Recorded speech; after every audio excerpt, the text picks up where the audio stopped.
แจ้งแล้วบาดนี้พี่น้องเอ้ยแจ้งออกมาแล้วน้องเนยน้องนัชชาก็ตื่นแล้วพากันตื่นแล้วยายจุดขยะไอ้ทางผมแม่จุดเหงื่อไอ้เด้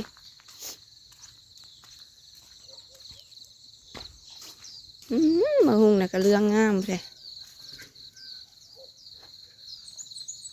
นี่จ้ะสุกแล้วเรื่องแล้ว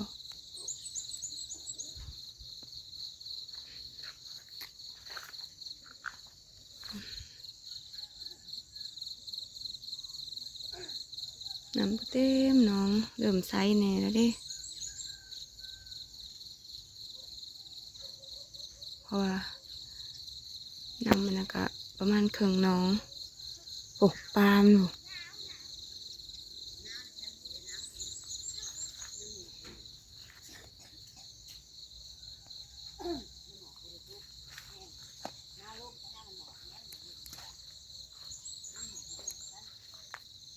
น้ำหมอกเย็นจ่อยๆ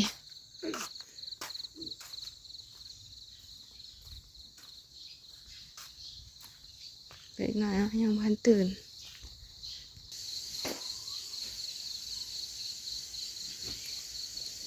อายแล้วเต็มหัวก็สิเปลี่ยนใหม่มีอยู่หัวตัวใหม่แต่ว่าก็อยากใส่ตัวเก่ามันคุ้มก่อนขาดนะ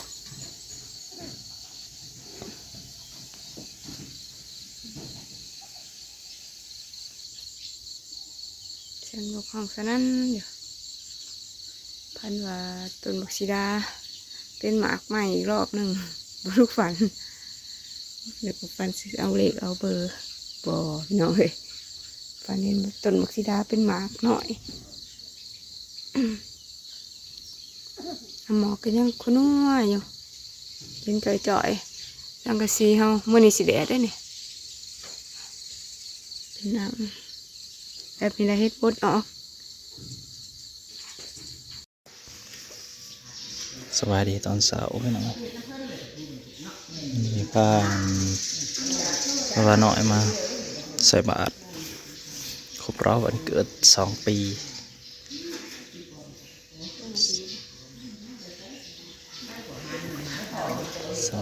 2 ปี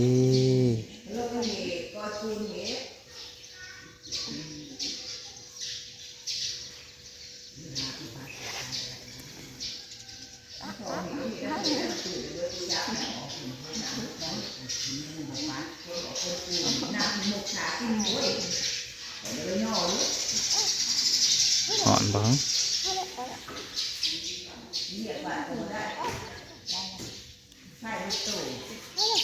จุจ้าจุกันจุกันจุกัน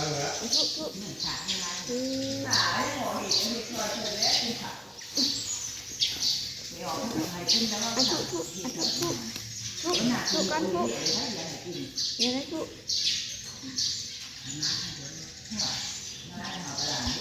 ใช่ลูกผมไม่ได้ยังมึงใจหรอก ใส่ลูกใส่เปิ้ลน้ำเปิ้ลน้ำใส่ใส่เอามาแจ้งน้ำใช่พวกนี้มึงกวนเนี่ยคนน่ะเนี่ยมึงกล่องมันใส่น้องอีกอันนี้เล่นป้าแบบนี้โอ้ยใส่รถเลยไหนใส่น้ำใส่รถทำกินใส่รถใส่ใส่ใส่เ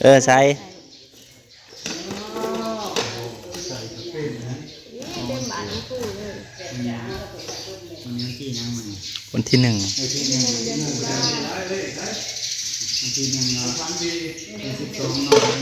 ี่ป้าไปนี่ป้าไปนี่ป้าไปนี่ป้าไปนี่ก็พี่ลูกไอ้ที่ป้าผิด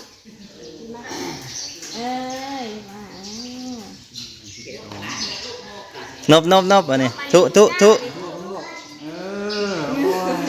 นนั้นลงไม่ก็เลยลงไหม2 ปีแล้วล่ะจะเมื่อไรรถอยู่แล้วค รบรอบ2 ปีพี่น้องเอ้ย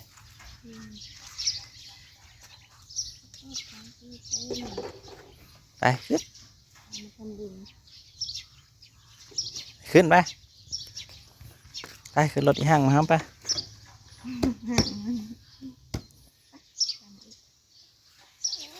เอาแม่บ่มีแห้งเลยค่ะนะค่ะเลี่ยนนะค่ะ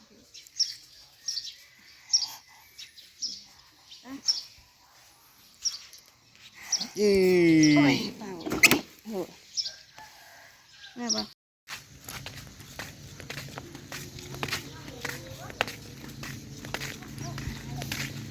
ได้ให้นั่งเล่นเอาแน่คันได้ให้นั่งเล่นเอานะคันได้ให้นั่งเล่นเอานะคันได้ หลานบ่ให้นั่งเล่นน้ำในกว้าง ใช้คันได้ให้นั่งเล่นเอานะอ้าวน้องก็บ่ให้น้องเล่นน่าจะคันเลย น้องเห็นน้ำเนี่ยตีลูกนี่แหละเป็นกูเลยคือบ่ตะกี้อยู่นั่นนี่เนาะ มาแค่นี้ ได้ให้น้องนะ ให้น้องเล่นน้ำแน่คันได้บ่ ได้ให้น้องเล่นนะ คันได้ให้น้องเล่นนะ ได้ให้น้องที่ดินโดนตัดที่ดิน แล้วดูฟังเองเลยป่ะ ชวนปะ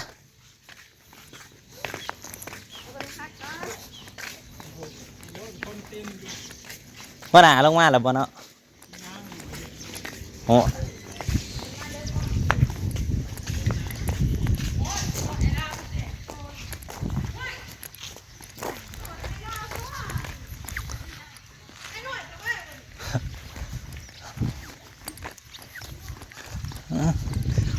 อยู่งานจุเพิ่น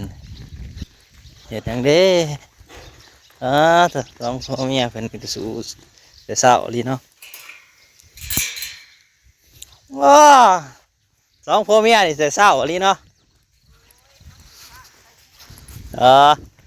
บ่รู้ไก่กินเพิ่นเลยนะไก่กินเพิ่นเลยนะ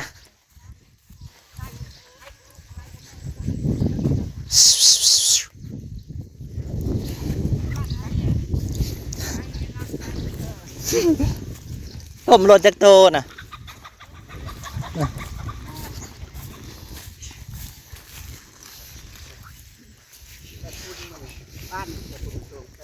อืม สบายดีพี่น้องกำลังใส่คุณพักคุณมีคุณมะพร้าวสลีเศร้าหัวเศร้าสวนพี่ว่าสิใส่บ้านไปบ้านขับยานมาขัง อืม ใส่เจ้ามันใส่ผมกำลังเกี่ยวพี่น้องเลย อืม เอาอีกสักสิบสี่ที่สี่เดี๋ยวจะ จักมือเลยปลูกนี่นะ ฮะ จักมือเลย ไม่เฮ้ยจะได้นอนตัวเนาะ ต้นน่ะสิปลูกหยังตัวลุมนะ ก็รูปมันกระโทษ สิปลูก2สูตร ช่องฉ่ำไอ้ตัวนี้ที่หัวเข่าทุกคนเลย บริการตัวนี้เบิดแล้วก็ต่อตัวนั้น โอ้ วงขาดหาย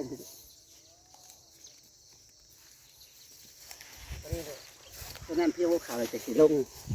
คุณขี้มูมันว่างามไว้อยู่ดอก เที่ยวไว้คือ หัวหน้าไปใช่หัวหน้าอันนี้มันหลุกป่ะ พอนี้ล่มไปอยู่ที่เป็น มันติดไปเลยฮะ ที่มานอนเปิดรับมันเกิดต้องเมียนต้องเมียนที่สบายดีปลาลูกสบายที่บอกเลย สบายดีพี่น้อง อู้เขาชวนแต่เช้ามันก็งามแล้วข้าวโพดดูดิ งา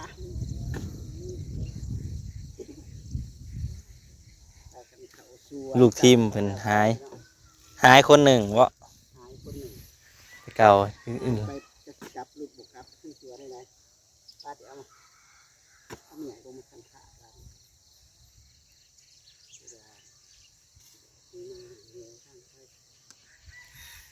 เอาไม่ใหญ่มาสัมผัส โอ้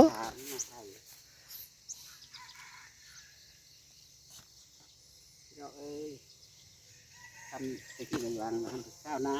อืม และข้าวหน้ากับข้าวข้าวเสียง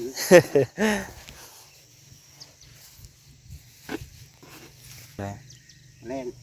ตอน นี้เยอะนี่มันก็ได้ว่ะโดย รอบนี้ใช่ไหมแสดงว่า มาหาเพิ่นสองเถื่อแต่ว่านี่ก็ยังบ่เห็นเพิ่น เป็นหูอะไรได้ครับหูอะไรได้ ผู้ก็บ่ได้บอกเพิ่นก็บ่แล้วแหละต้องได้บอกคือเก่าอะ แม่นครับอะไรว่าจ้า บ่มีก็ท่านเมื่อบ่ ย่างมันก็เบื่อเนี่ยก็เป็น ฝุ่นขี้โม ปลูกเลยได้เฮือนน่ะ ปลูกแล้วมันบ่ออกไปซื้อมาใหม่มาแส่กำลังอบอยู่ ปลูกตะกอมจะหุจักมันจากมันแต่ มันออกหน่อแล้วจังเอาลงบ่มันออก มันตั้งงอ ตั้งงอกแล้วจังเอาลงบ่ แม่นอันนี้ก็ปุ๊บแล้วก็วันนี้ปุ๊บแล้วฮักการเลยซ้อมคือแล้วมาเบิ่งมันแตกงอก็เลือกเอางอกมาน่ะ อื ปุ๊บ ม ให้งอกเขาปุ๊บต่อถ้ามาปลูกถ้าปลูกบ่อตั้งงอกกันนึงปลูกเสียงมันจะมาแล้วคุ้มหมอคุ้มบ่ นี่น่ะออกเบิดบ่ นี่ออกเบิดกับบ่เบิดไปได้กับมีเสียอยู่ บ่หลายเนาะ กับบ่หลายถ้าเขาไปปลูกเห็ดชั้นเสียหลาย ปลูกห่างกว่าปีก่อนบ่ อันนี้ อ่ะ ห่างตัวพอดพิการมันขี่โถ อืม พิการได้คู่หนึ่งว่านี่ลอกน้อยๆทำนี่มันอยาก ตัวนี้น่ะขุดเอาบ่ตัวลุมน่ะไถเอา นี่กระไทยคือกันได้ ไถเลยมาแปลง ไทยแป้งสีคล้องตามคล้องไทยเลยคือกัน เออ ตัวนี้เป็นไทยลงบ่เลยกระดาษตัวนั้นเป็นไทยเลยคือกันตัวนี้เป็นไทยซิวไปพอเป็นลอกน้อยหนึ่ง เบิดเทื่อละจักสอบบ่ใส่น่ะ ใส่ฝุ่นนี้ถ้าจะเริ่มใส่เสือเดียวดีแล้วบัดนี้ อืม ใส่เสือจะเริ่มเสือ บ่ทันเบิดพอสอบซ้ำติ เบิดแล้ว3เลย เบิด3สอบเลยปอ พอแล้วไล่ทั้งหมกแตงส่วนเลย อื ตาม ม มากับมันจะนี่จะนี่ได้ ปลูกง่ายสุดก็คือมันนี่แหล้วฮอดยามขุดแล้วก็ขุดโลดนะ พุดโลดมา บ่เฮิงบ่นะ ปีนี้ก็มันก็ปลูกไร่ปลูกเก่าได้ เออ ปลูกโคตรไห้ มีทั้งมันไข่มันหยังบ่ แม่นถ้าแต่พันไข่พันนั่นพันหัวขาวก็มีอยู่พันไข่อันแฟนว่าพันไข่เท่าเล่นะพันไข่หัวเท่าเล่นะสอกเงากินหาคนบุบุตรแล้วอ่ะ ไปได้มานะ ได้บ้านได้สองคู่ บ่ได้สิมาเอาอันนั้นนำ พอดีมันปลูกใช่ไหมมันปลูกก็เอาไปได้อันนี้ปกติขยายคือกันทุกมือ มาน้ำเพิ่นไปปลูกยุขยายพันธุ์เอา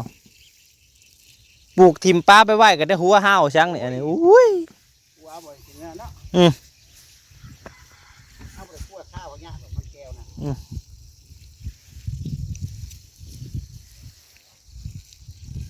ก็ได้ว่าคนกินเขาบอกคือหมูแล้วถึงเนาะหัวขาเสาะบ่มีขาเสาะกันได้ ใครกินเบิดน่ะโว้ อ่ะ ที่จะมาแกงได้กินหัวมันขาสองนี่ก็เบิด ขาเสาะเขาเป็นสีเสาะน้อยได้บักใหญ่ห้าปีแข่งนี่แล้วว่ะ ต้นไม้เพิ่นนั้นจักมือจังหดแต่ต้นพวกต้นม่วงต้นหยังล่ะ เขาจะเป็นช่องสมือทุกเสนาเขาเป็นเก่าเนี่ยเปลี่ยนลองทำมือบวกกัน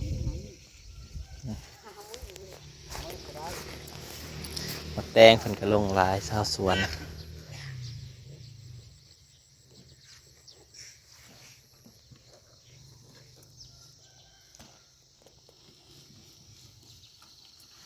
หัวหน้ายังบ่ทันลงมาอยู่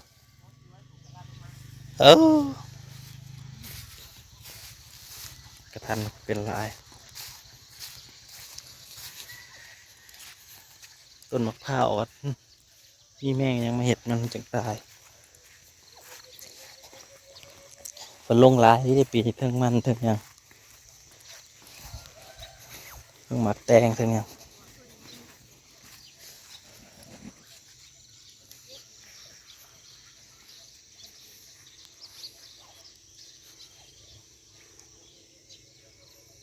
สวนใหญ่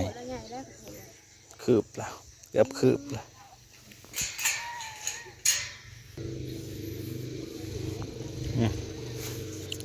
ได้ไปหน่อย มาแหวะห้าวหนากันยังบ่ทันลุก บ่ทันตื่นบ่เห็นนะครับ